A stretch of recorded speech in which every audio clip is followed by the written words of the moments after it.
Greetings and welcome. I'm here to share our recent efforts to develop a framework for measuring and evaluating convergence science, which is defined as the coming together of insights and approaches from originally distinct fields to address complex boundary-spanning problems by supporting the emergence of potent cross-disciplinary configurations, such as found in genomics, brain science, and biomechatronics.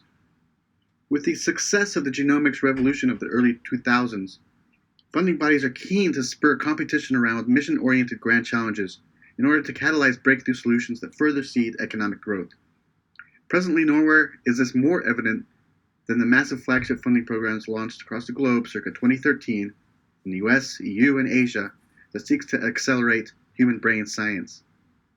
Our results show that convergent science is growing in prevalence and impact, yet our large-scale analysis also identifies a competing alternative mode, a convergence shortcut, which we attribute to the competitive pressures associated with these flagship programs. Convergence is distinguished from more spurious and piecemeal forms of interdisciplinary research, and instead represents the strategic assemblage of multidisciplinary expertise to address an intrepid challenge emerging at the intersection of multiple domains. For this reason, we deconstruct research into complementary social and conceptual dimensions. With this in mind, our first objective is to develop a metric distance for identifying neighboring versus distant domains, which is fundamental to measuring convergence according to its original definition.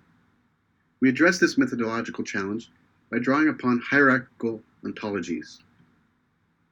Shown are samples from the two existing ontologies leveraged in our approach: the classification of instructional programs ontology, used to classify scholars' departmental affiliations, and the medical subject heading keyword ontology, used to classify biomedical life and environmental science concepts. Each is comprised of thousands of well-defined entities that respectively capture the social and conceptual dimensions of research. We applied this framework to the global ecosystem of human brain science, which serves as a testbed for evaluating scholars' various modes of cross-domain integration. We reconstructed the historical evolution of this ecosystem based upon more than 9,000 Scopus author profiles, which facilitates analyzing the convergence paradigm as it is presently unfolding.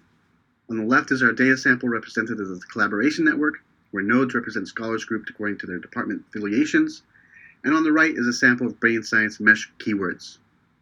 With our first research question, we seek to identify the baseline frequency of convergence and assess its dynamics. Shown are frequencies of various research modes.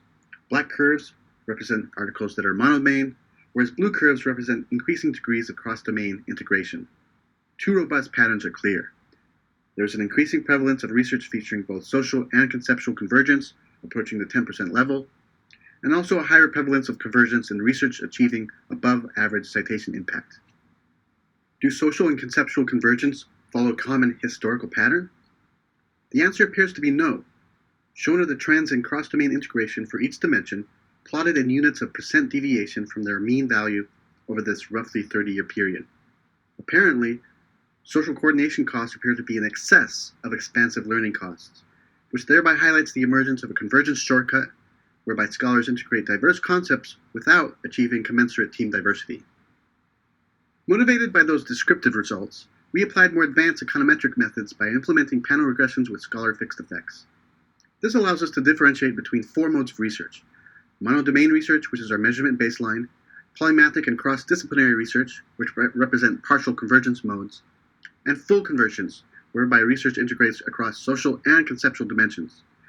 Results show that full convergence features a 16% higher citation rate above the mono-D baseline, and is also in excess of both partial modes. The magnitude of this effect is also in agreement with our initial analysis of the genomics revolution.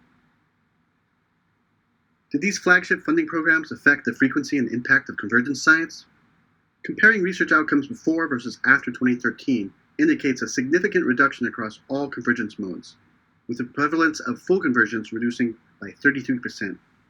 This shift also coincided with the decline in the convergence citation premium, which dropped 11 percentage points.